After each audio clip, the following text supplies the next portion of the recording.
Those who set themselves out there to prove or demonstrate their relation with any divine God in every way encountered God in reality, in person, and they were assured of something, of guarantees, of which gave them the confidence to go and to do what they have to do to build the faith, to build the empire institution that they have built. If God has not come with those assurances, then there is nothing that should make you drive yourself into a state believing that that encounter you've been through, or whatever encounter you've been through, it is God. The encounter may be there, but it may not necessarily be God. So when I go through an experience, as I've said before, my experience has no guarantees of being God, no matter what it might look like. Neither should I be thinking that this is what, something good for me. Maybe it's even the worst. It's bringing worse into my life, and I have seen the worst come into my life.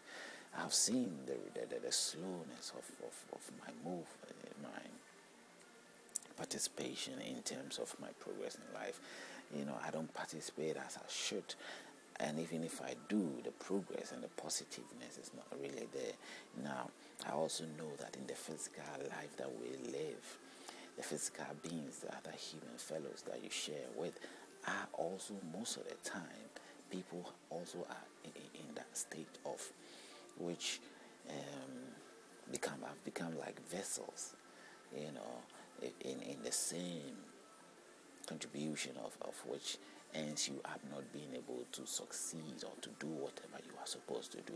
So whether the people do it unknowingly, or they are moved by whatever force or spirit that divinely controls them, or they've committed themselves to, I don't know. I'm not certain about that. But I have my suspicions that that is the case, whereby people do things and not know that they are being moved and somehow directed by, divine or forces of beings that they have willingly surrounded their soul to, or was surrounded to. Because some people are being baptized and ushered into things that they didn't know. From the day they were born as babies, they probably were given into some God, and they probably are not aware. And this so-called spirit become a snare in their life. These so-called spirits, as they move on and they probably follow through with the rules or regulations, who is their guide, is what moves them to whatever heights they get into, And these things are for real.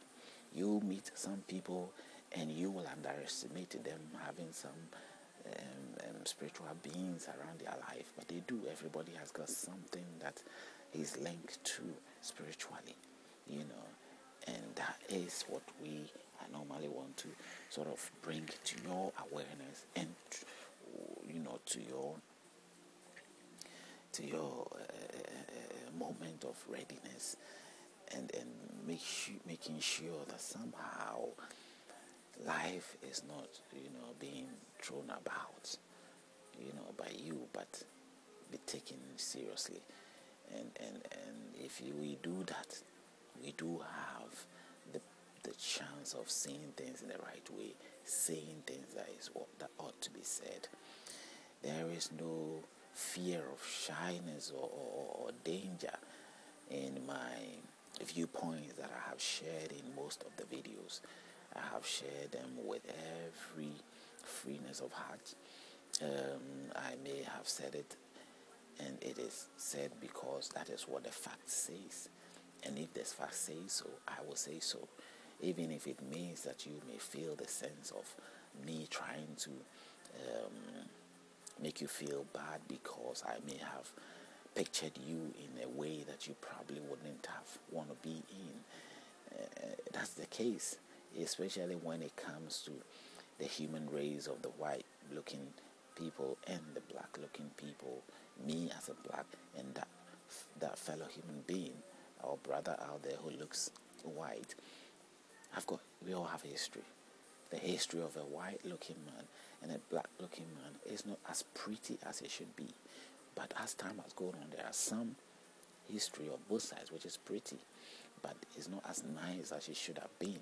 So if you talk of those facts, they may not be looking shiny and glittering to your ears, and And you have to understand that that is the picture of it. That is how it is. It is a fact. But it doesn't mean that I personally I'm choosing that to sort of pick on you or pick on anybody to sort of make anybody feel terrible. No. If you sort of think along that line, you have done a great mistake.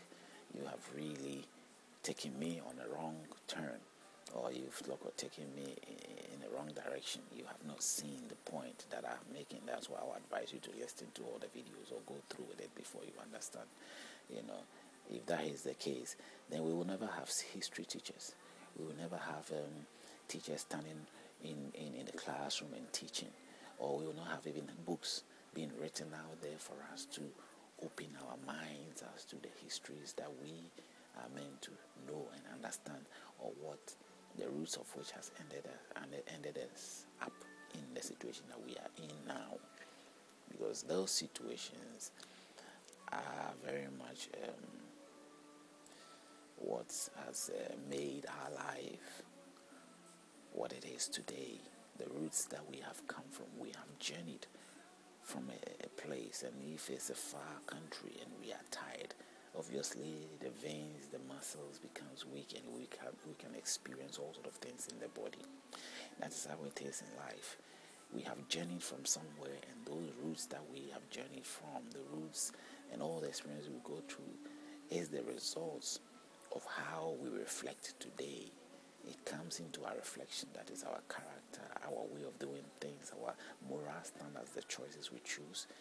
And so I realize that it is all, all been embodied, all has been, summed up or put together into culture and religion as where we sort of held on to. That's what we held on to, and move on to the civilized state that we feel that we are into.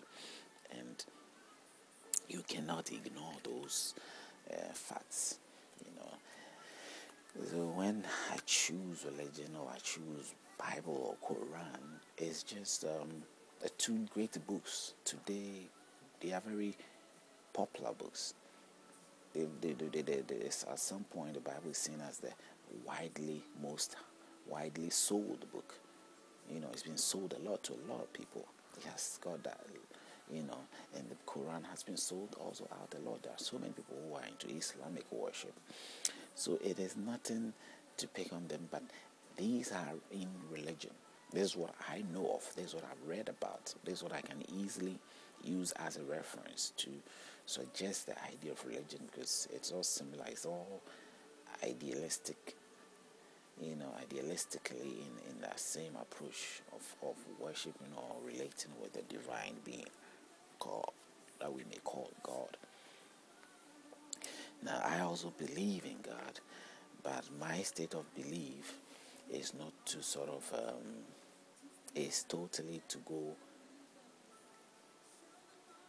solo. To go solo. That is solo, not in a sense of oneness, of isolating. And no. There's nothing like isolation here when that comes into, But it has nothing to do with that. More to do with not believing and holding on to any book or any written text which has not got the valid and the strong evidence that sort of makes it eligible, to back you in case you go and you present anything, whether you are Islamic or you are a Buddhist or you are Christian, whichever way, and you make your debate, and your strong debate, you're using it's not coming from your logical point of view, but it's coming from a written text of Bible, of a Quran, of any book, and there are no guarantees, and you cannot be able to prove your point by these tests of whatever reason you are taking from the test. It becomes useless. It makes you become valueless, and your faith become meaningless. Because if you cannot establish